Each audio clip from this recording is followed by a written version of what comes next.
Meta kien qed jitkellem dwar il-kriżi tal-Gvern, l-espertu l-lecturer tal-liġi kostituzzjonali Austin Bencini qal li hu personalment ma jaqbilx li kien hemm l-urġenza biex jiltaqa' l-Parlament.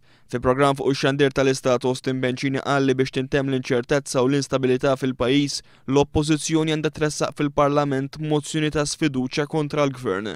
Wieħed qed jipprova saqsu jgħid, ma għaliex il-leġislatura se tispiċċa bikrija.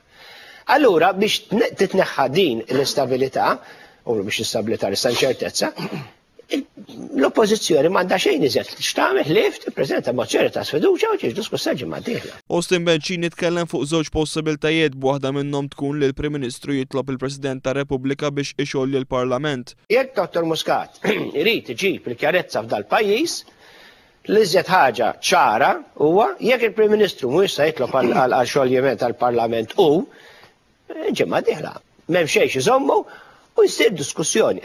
Austin Bencini spjega li biex dan il-vot ta' sfiduċja jgħaddi mill-Parlament hemm bżonn li nofs il-membri parlamentari kollha madud wieħed jivvotaw favur il-mozzjoni tal-Oppożizzjoni.